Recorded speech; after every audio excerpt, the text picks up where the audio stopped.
Assalamualaikum warahmatullahi wabarakatuh. Sahabat TV 10 berjumpa kembali dalam program Healthy and Lifestyle. Bersama saya Carla Ratna kembali hadir menjumpai Anda. Kali ini kita berjumpa dalam edisi Ramadan Sahabat TV 10.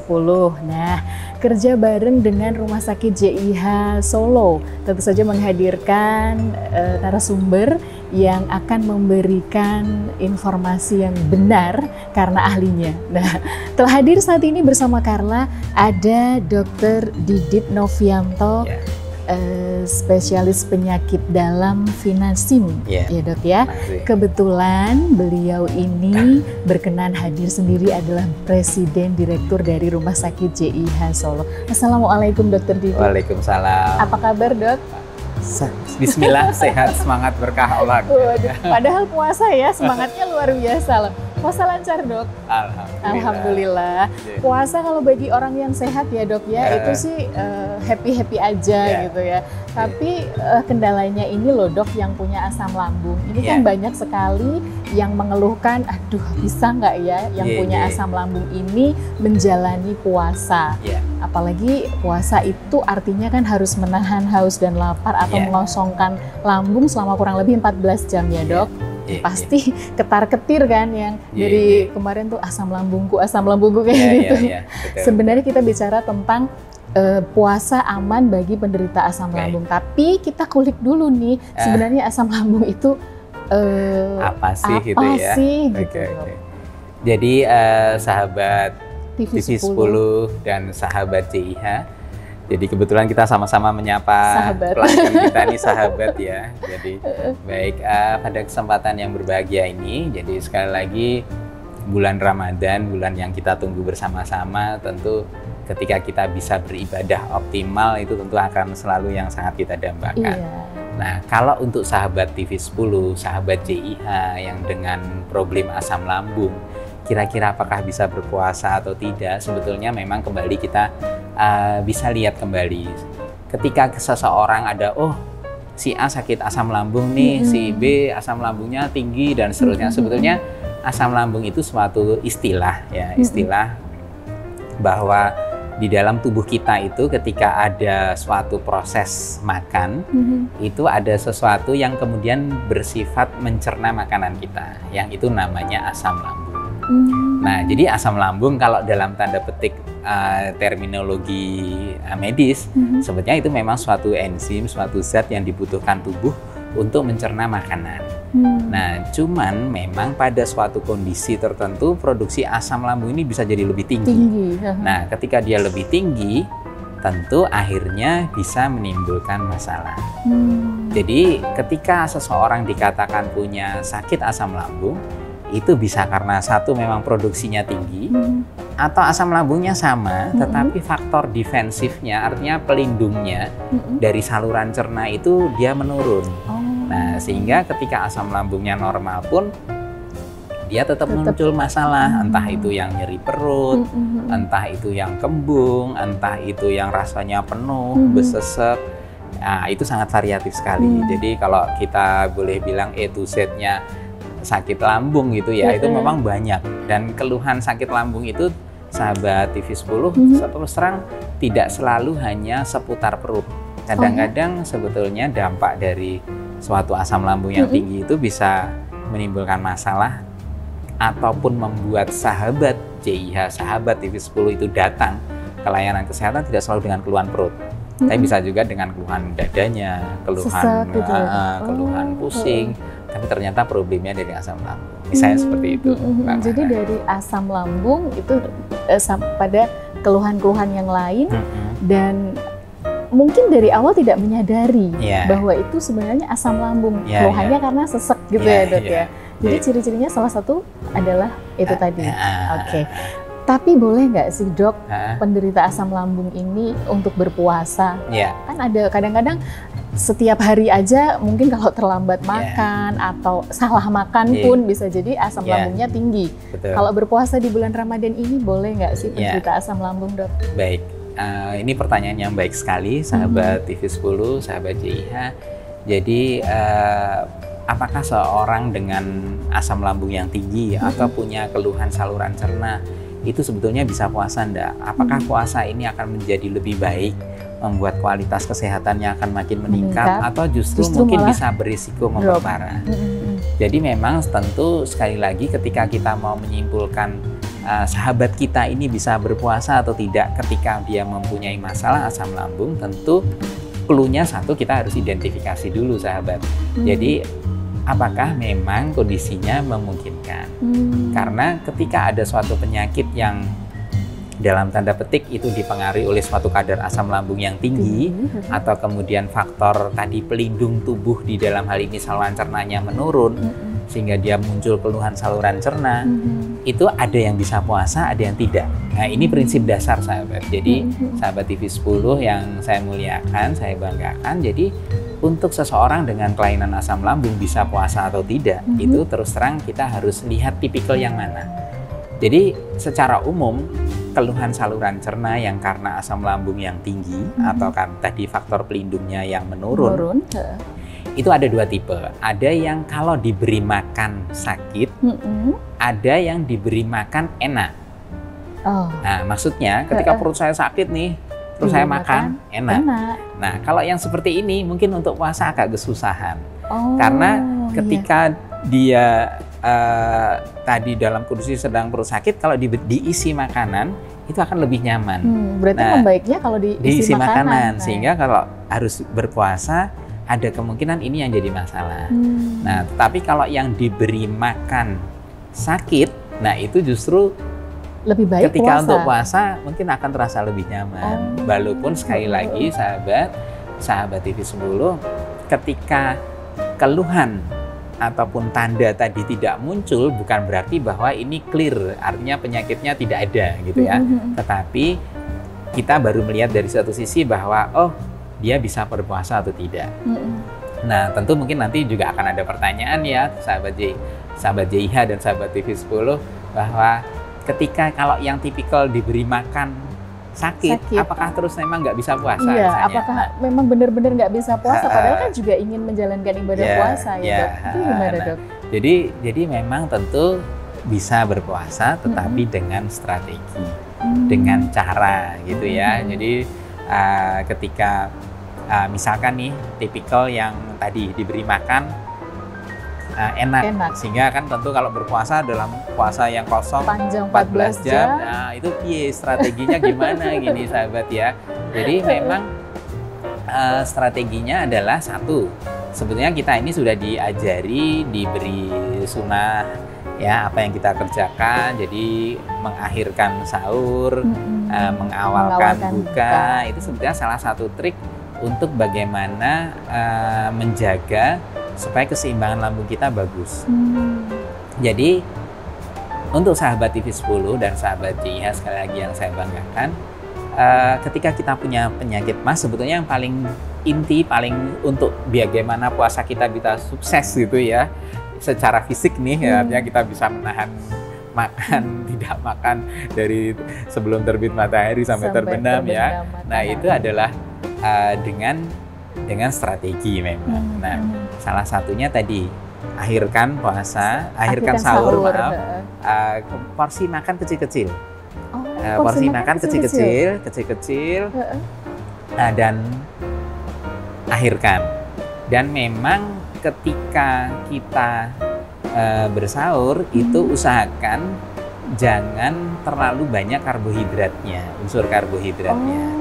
Tapi unsur protein itu mungkin akan lebih punya rasa membuat kenyang dan kenyangnya lebih bertahan lebih lama. Nah itu salah satu beberapa yang mungkin bisa kita lakukan.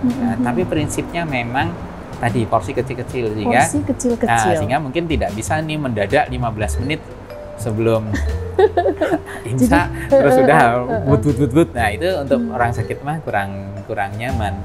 Jadi memang sebaiknya ya memang kecil-kecil, sholat malam dulu ya. Dan memang saya pernah baca artikel katanya makan terburu-buru pun itu juga bisa mencetuskan asam lambung tinggi, itu benar?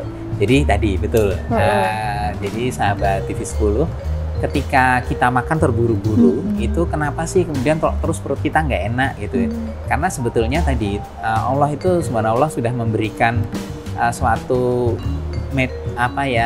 sistem di tubuh kita itu yang sebegitu sistematisnya.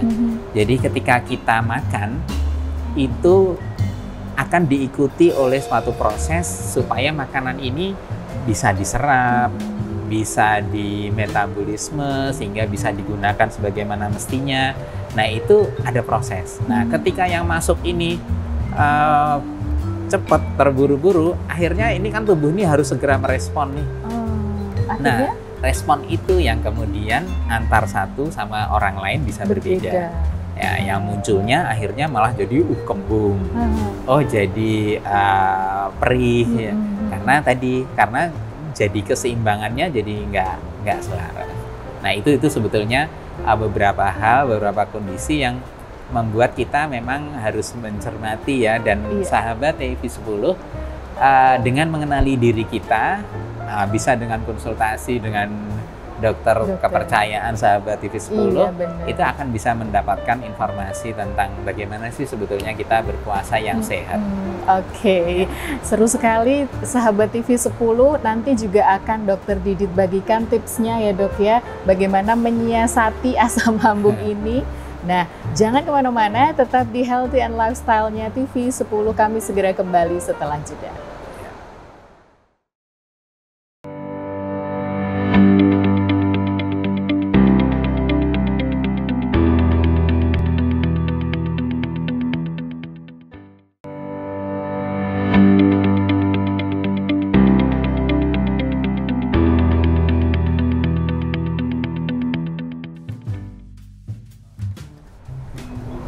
Sahabat TV10, terima kasih Anda masih bersama kami dalam Healthy and Lifestyle bersama TV10. Ada saya Carla Ratna dan juga Dr. Didit. Kebetulan beliau adalah spesialis penyakit dalam dan juga merupakan Presiden Direktur Rumah Sakit JIH Solo. Dan tempat kita syuting kali ini adalah di Rumah Sakit JIH Solo. Eksklusif sekali tempatnya. Ya, luar biasa ya dok ya. Baik, kita masih bicara tentang asam lambung. Bagaimana sih penderita asam lambung ini tetap bisa menjalankan ibadah puasa ya dok ya. Kita mau bicara apakah ada pantangan atau boleh nggak ini makanan dan minuman ini yang boleh dimakan, boleh tidak gitu untuk menderita asam lambung dok. Baik, terima kasih Mbak. Jadi sahabat TV10 ya, kalau kita cerita sebetulnya apa sih yang nggak boleh pada orang sakit asam lambung, apalagi ini mau puasa, apa yang nggak boleh dimakan, apa yang nggak boleh diminum gitu ya. Sebetulnya yang nggak boleh dimakan, yang nggak boleh diminum adalah yang sahabat TV10 nggak cocok. Yang nggak cocok. Ya itu tadi di awal tadi kan sudah disampaikan kita harus lebih mengenali diri kita sendiri ya, self awareness. Betul. Karena sekali lagi sahabat TV10, asam lambung ini ketika dia naik sebetulnya faktor risikonya yang membuat naik itu banyak. Artinya tidak selalu makanan. Jangan selalu menyalahkan makanan dan minuman. Katanya pikiran itu pun juga bisa menjadi penyebab ya dok ya. Artinya ketika kita capek, cuaca mungkin sudah nggak mendukung ya, tidur kita kurang, misalnya kadang-kadang itu semua bisa menjadi suatu kondisi yang membuat ketika asam lambung itu naik. Nah, puasa ya ketika sahabat TV10 puasa itu sebetulnya intinya ketika kita puasa itu kan kita pasrah. Iya. Jadi ketika kita puasa itu kita pasrah. Kita menyerahkan diri kita ke Allah Subhanahu wa taala dengan niat ibadah. Nah, ketika kita bisa pada tahap pasrah, sebetulnya itu salah satu cara untuk membuat asam lambung itu turun juga. Nah, makanya kenapa nih di satu sisi ada kontradiksi ketika orang asam lambungnya tinggi, mungkin tadi yang saya sampaikan, diberi makan enak, harusnya nggak bisa puasa, tapi ternyata dia bisa puasa. Karena tadi ada kekuatan ibadah di sini, bahwa ketika kita meyakini sesuatu dan kita bisa dapatkan inti dari ibadah kita itu, sebetulnya itulah dimana kemudian asam lambung kita bisa jadi ikut terkontrol karena kita merasa dengan puasa ini kita lebih rileks, lebih nyaman, kita lebih dekat dengan yang Maha Kuasa, dan itu yang jadi membuat ikut membantu ngerem asam lambung supaya nggak terlalu tinggi. Jadi mindsetnya dan juga bentuk kepasrahannya, karena ini memang ibadah, ingin mendapatkan pahala yang berlipat ganda di bulan penuh berkah ini, mungkin salah satunya seperti itu. Jadi kalau Dokter Didit memang tidak menyarankan ada pantangan-pantangan, karena kan Dok, saya sendiri ini ya, saya sendiri juga mengalami penderita asam lambung. Pernah browsing juga, kan banyak ya Dok ya sekarang informasi yang bisa kita dapatkan dari dengan browsing mudah, itu benar atau salahnya kan kita, makanya kita konfirmasi ke dokter katanya nggak boleh makan ini, makan itu. Saya sendiri berpikir, lah ini malah semakin ribet gitu kalau dipantang ini, dipantang itu kan jadinya malah sendiri ya Dok. Ya, jadi sekali lagi sahabat TV10, sebetulnya saya mau sedikit sampaikan, ada mungkin insight lain ya, bahwa sebetulnya di dunia kedokteran itu tidak ada hitam putih sebetulnya, karena di dunia kedokteran itu 1 tambah 1 belum tentu 2. Sehingga ada orang diobati yang sama, yang satu enak, yang satu enggak. Belum tentu. Jadi ini seninya, karena orang kalau berkata di kedokteran itu ada art, ada unsur seninya itu karena di situ. Tapi sekali lagi sahabat, ketika asam lambung kita tinggi, apa yang harus kita hindari? Apa yang kemudian kita harus pantang, apa yang harus diperbanyak, ya itu sahabat JIH, sahabat TV 10 bisa searching, googling itu banyak. Tetapi apakah itu 100% harus seperti itu? Tidak, ya tidak. Karena sekali lagi kata kuncinya adalah mengenali diri. Mengenali diri. Dan asam lambung itu bisa menjadi terkontrol ketika sahabat TV 10, sahabat JIH lebih rileks. Lebih pasrah tadi, lebih rileksnya tuh lebih, karena ketika kita relaksasi itu endorfin itu anti nyeri ya, itu dia akan lebih tinggi, lebih dominan, dan itu akan menurunkan kadar asam lambung. Begitu. Jadi contohnya. Tapi sekali lagi sahabat TV10, mungkin nanti memang tidak bisa dipukul rata ya. Ini kalau saya memberi contoh ini. Jadi bukan, boleh kok kata Dokter Didit gitu ya. Jadi bisa berlaku berbeda-beda. Misalkan sahabat TV10 penggemar kopi misalnya. Ketika nggak minum kopi sedikit bisa pusing seharian, malah nggak bisa produktivitasnya terganggu dan seterusnya.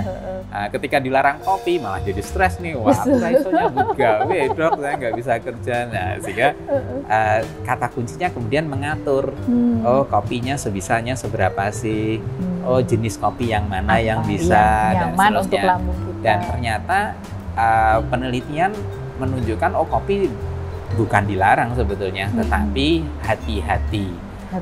Atur apa yang sahabat TV10 bisa kerjakan, apa yang bisa, apa yang tidak bisa. Nah, self-assessment inilah sebetulnya mengenal diri kita ini yang kadang-kadang kita ini masih harus belajar ya, kita harus belajar bersama mengenali diri kita. Karena sekali kalau lagi, orang Jawa bilang ilmu titan itu ya dok, jadi tahu apa yang, kalau aku habis ini seperti ini gitu ya. Betul. Titan ini luar biasa.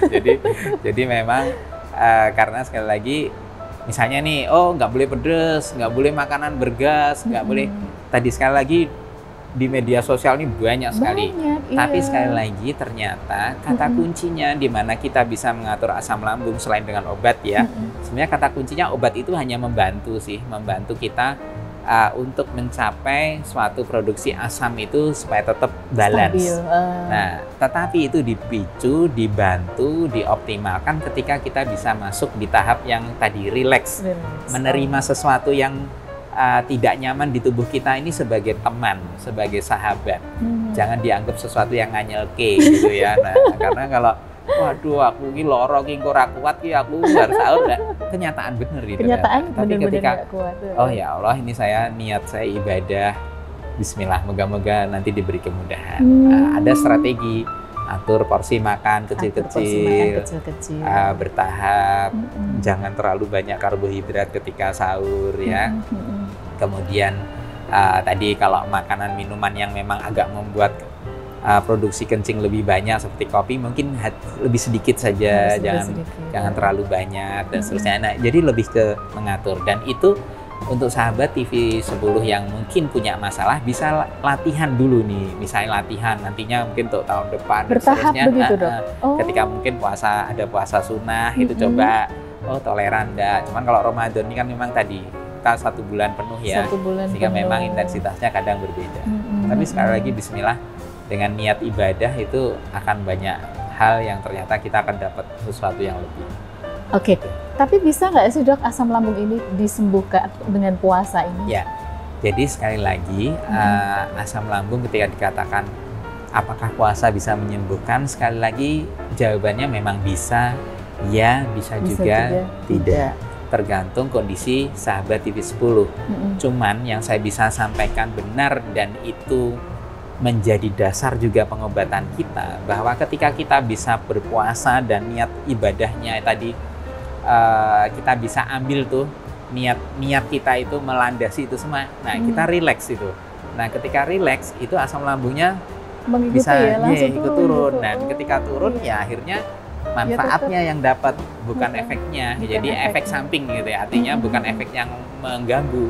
Yang akhirnya karena niat ibadah ya nyaman, ya alhamdulillah bisa sahur buka dengan baik. Jadi ya memang niatnya dulu ya dok ya. Dengan begitu nanti seluruh ini organ kan mengikuti ya. Dengan kepasrahan itu tadi diniatkan untuk ibadah, otomatis juga kondisi akan baik ya. Nah kalau tadi dikatakan bisa sembuh bisa tidak. Perlu nggak yang penderita asam lambung ini sebelum puasa untuk konsultasi ke dokter dulu? Ya.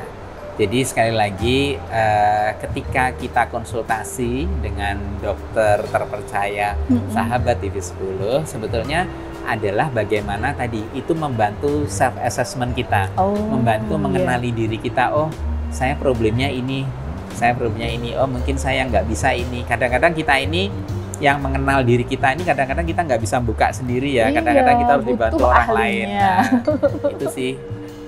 Kenapa gitu sahabat TV10 mungkin perlu ketemu dokter dulu ketika memang mempunyai permasalahan, sehingga nanti ibadah puasanya bisa aman, lancar. Rasanya 30 menit kurang deh dok. Padahal waktunya terbatas. Baik, sebelum berpisah dok, ada yang ingin disampaikan kepada sahabat TV10 sebelum kita akhiri obrolan kita. Sahabat TV10, kalau dalam hal ini mungkin saya sedikit tadi ya, hari ini topik kita tentang asam lambung. Sekali lagi sahabat TV10, ketika kita mempunyai suatu problematika di kesehatan, kemudian kita menjadi ragu apakah kita bisa beribadah dengan baik apa tidak. Satu, memang ketika kita punya niat ibadah dan itu kita bisa ambil rasa ibadah kita, nawaitunya itu, niatnya itu betul-betul kita bisa letakkan pada tempatnya yang benar, ternyata kekuatannya sangat luar biasa. Dan itu yakin sahabat TV10, Allah tidak pernah menjanjikan sesuatu yang kita tidak mampu, gitu ya. Nah, luar biasa. Dan kalau kaitannya dengan kesehatan, tadi ketika ada keraguan, monggo silahkan bisa konsultasi dengan dokter terdekat. JIHA Solo siap membantu melayani sahabat TV10. Baik, luar biasa, terima kasih ilmunya Dr. Didit. Nah, seperti yang disampaikan oleh Dr. Didit tadi, bahwasanya silahkan Anda harus tahu dulu kondisi Anda. Ketika Anda memang sudah niatnya ibadah puasa dan menjalankannya dengan lancar dan baik-baik saja, ya silahkan dilanjutkan. Tetapi apabila membutuhkan konsultasi ke dokter untuk lebih aman dan nyamannya biar bisa bertahan 1 bulan ibadahnya maksimal, silahkan langsung konsultasi pada ahlinya atau kepada dokter. Terima kasih untuk sahabat TV10 kebersamaannya. Semoga apa yang kita sampaikan bermanfaat untuk Anda. Selamat menjalankan ibadah puasa. Saya Carla Ratna dan Dr. Didit undur diri. Sampai berjumpa kembali di lain kesempatan. Tetap di TV10, inspirasi dan edukasi. Wassalamualaikum warahmatullahi wabarakatuh. Waalaikumsalam.